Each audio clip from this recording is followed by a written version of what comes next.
Hi everyone, hello, hi, welcome to another video. So I want to catch up or top up the information that I gave in the other video. If you haven't watched it, you can watch it here. I was talking about traveling with minor children out of the country. I'm in the Netherlands. So when you're traveling out of the country, you need to have some documents with you before you travel. They are changing those gradually, is what I had. So I went to the municipality today, and there was another couple that was there in front of me who were also asking for the same thing. What the municipality is doing these days is they are not necessarily giving, I don't know, I think it's for every municipality is different, so you need to find out from where you are at. They're not only giving the birth registration for the child, which is something like this. See? So they are not necessarily giving that. What they are now doing is they're giving a consent form that states whether the parents are married, and then one of the municipal personnel will sign it also, and then you will sign first, and then one of the municipal person will sign, and then when I say you will sign, I mean you and your partner will sign it, and then you take it back. Then the municipality personnel signs, and then they put a stamp. That is just to show that you are married and you both have legal custody and say over this child. The only thing you want to watch out with that is it has to be international, and it has to pass by the country where you're going. Now, I'm traveling to Kenya, so that wasn't going to pass for me. They absolutely need the official birth registry, the birth copy, and it has to be international because I'm English speaking. And there they are saying, does the parent have custody of this child? Yes or no? And then it's ticked yes under my name and yes under my husband's name. And the reason for this is it has to be current. Date of issue has to state there when you requested it. So if you have an old one, you want to watch out for that also, because people can divorce, people can separate, people can go through things, and then, you know, life happens, and then you lose custody over your child.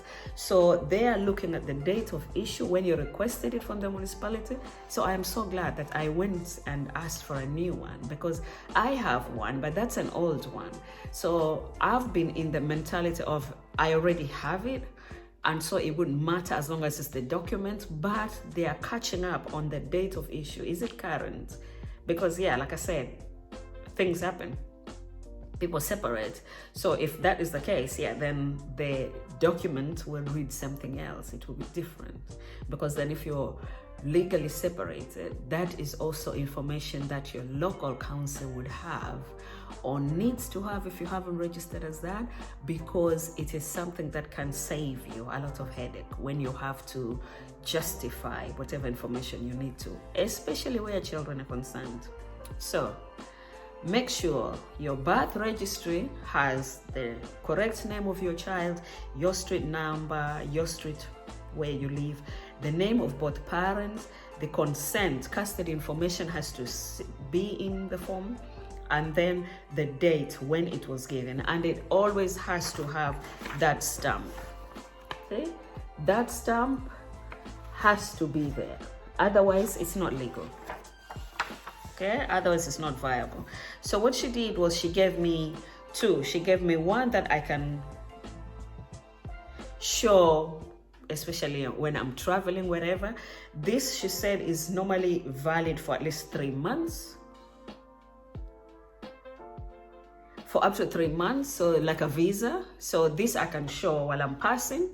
And then this is more for, you know, for giving it more weight, that my application is really valid, you know, that my documents are really correct. So then with that, with those documents, you want to have your consent form from your partner that he has signed and that you have signed, his copy of passport attached, and then when you arrive at the airport, you hand those over to the customs and immigration personnel, who will then look at your documents, check the pictures in your passport match the person who is standing in front of them.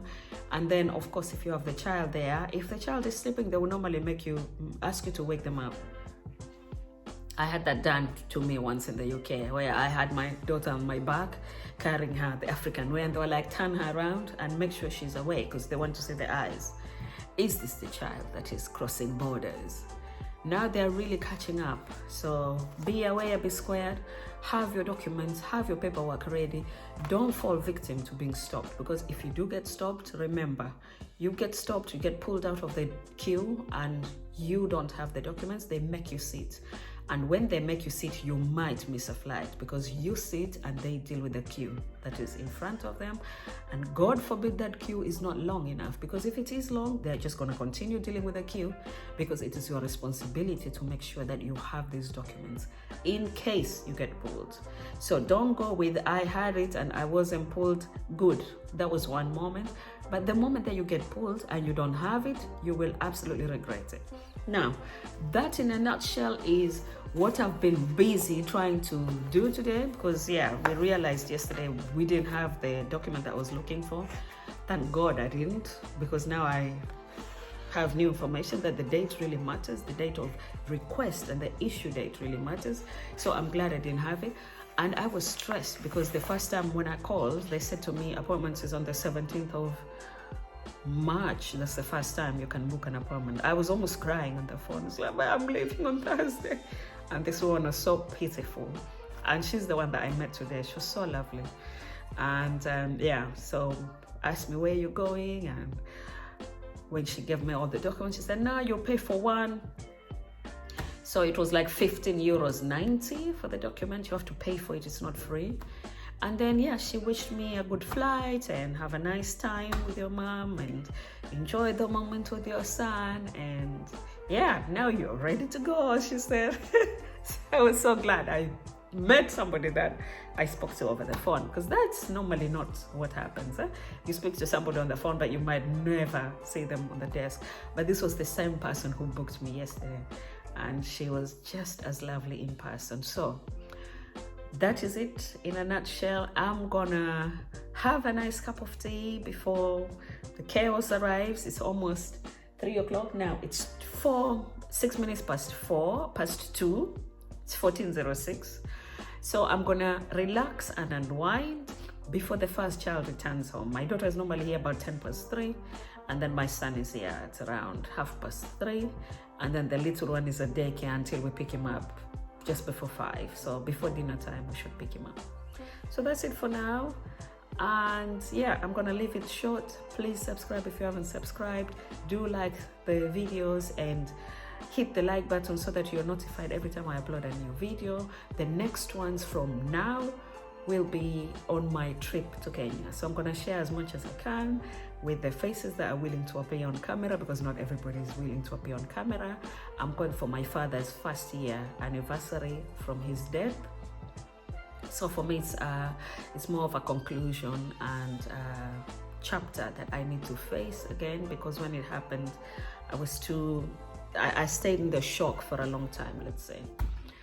So I need to see where he's resting again, and give my mother the flowers, her flowers, while she's still here. She's done absolutely wonderful. They were married for 42 years and she has mourned him for a whole year. Hasn't traveled so far, just stayed nearby, just mourned her husband. So I want to give her those flowers and wish her the best. She can move on, because he was my father, but he was her husband first, and he's not coming back. And her life shouldn't stop because my father is gone. So I'm gonna give her the blessing, and hopefully she will meet somebody who will love her like my father did. I want to believe that my father loved her, because that's the love that I saw and I grew up with. And so I'm looking forward to seeing my mom and seeing my grandmother, who is way over in her 90s, and just spending time with family, because these moments are absolutely to treasure, especially for us who live far. We're always rushing and running to create moments and to create memories with family. So when we can go, it's I love it. So I can't wait to just wake up and hear the cockerels singing in the morning. That sound in the morning, so much different to this cold that was here today. It was so cold that it was misty. You couldn't even see where you were going. So I had to bike with lights and everything else, and everybody was like, you know, safe and secured, and you have to make sure the surface is not slippery. I'm not gonna miss that for the next 2 weeks. Let me go and enjoy the sun. So catch you up later. Take care and see you in the next one. Bye.